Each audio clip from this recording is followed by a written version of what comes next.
জাতীয় জাদুঘরের সামনে অবস্থান করছেন প্রাথমিক বিদ্যালয়ের সুপারিশপ্রাপ্ত শিক্ষক এবং শিক্ষক নিবন্ধন ও এনটিআরসি নিবন্ধিত নিয়োগ প্রত্যাশীরা। সেখানে আছেন সহকর্মী স্বপন আহমেদ।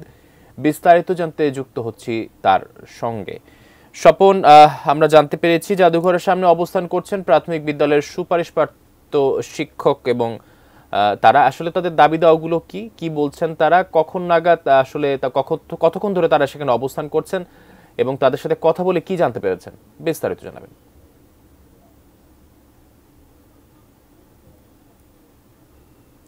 অবস্থান নিয়েছেন। আপনি জানেন যে গতকালকে যখন তারা শাহবাগে অবস্থান নেন এবং সড়ক অবরোধ করেন, তারপরে কিন্তু তাদেরকে বেশ বিশৃঙ্খলায় করতে হয়, অর্থাৎ পুলিশের সাথে তাদের একটি মিটিং হয়।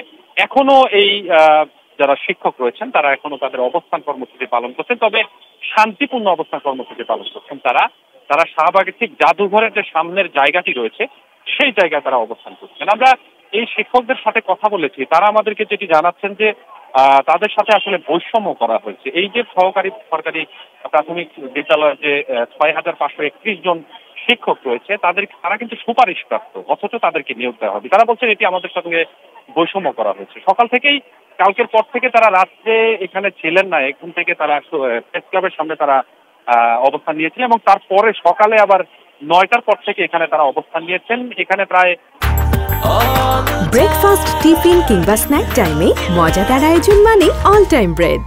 ৬,৫৩১ জন যে শিক্ষক যাদেরকে নিয়োগ দেওয়ার কথা হয়েছে তারা এখানে অবস্থান নিচ্ছে। তার একটি দাবি, আপনি যদি বললেন যে তাদের মূলত দাবি কি, তাদের মূল দাবি হচ্ছে একটি, তাদেরকে চাকরি দিতে হবে। পাশাপাশি শাহবাগে আরো একটি সংগঠন অর্থাৎ এনটিআরসির যারা নিবন্ধিত শিক্ষক রয়েছে তারাও কিন্তু অবস্থান কর্মসূচি রয়েছে, তারাও পালন করছে। তারাও পলিথিন বিছিয়ে এই জাতীয় জাদুঘরের সামনে অবস্থান কর্মসূচি পালন করছে।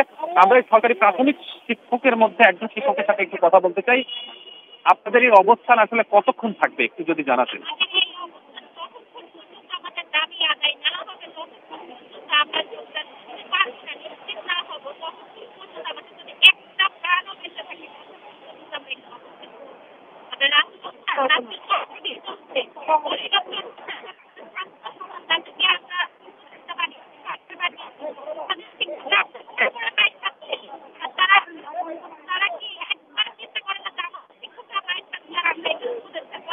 রাজপথ ছাড়বো না। আজকে ৬ষ্ঠ দিন চলছে।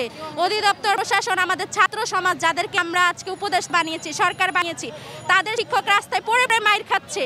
আর তারা কি একবারও চিন্তা করে না যে আমাদের শিক্ষকরা মাইর খাচ্ছে আর আমরা এখানে উপদেষ্টার পদে বসে আছি? তারা কি চোখ দেখছে না? যেখানে সমস্যা হয় সেখানে তারা দৌড়ে যায়। এখন এখানে তাদের আসার কোনো যৌক্তিকতা তারা খুঁজে পাচ্ছে না।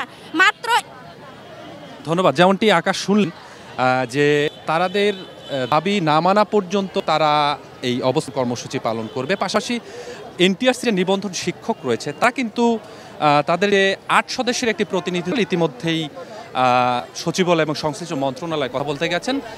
ওইখানেও তাদের অবস্থান এখনও রয়েছে, তবে ওইখান থেকে সচিবালয় থেকে তারা মিটিং শেষ করা পর্যন্ত আমরা এখানে দেখতে পারবো যে তারা আসলে এখানে অবস্থান কর্মসূচি পালন করবে। এটাই দাবি, তারা নিয়োগ না পাওয়া পর্যন্ত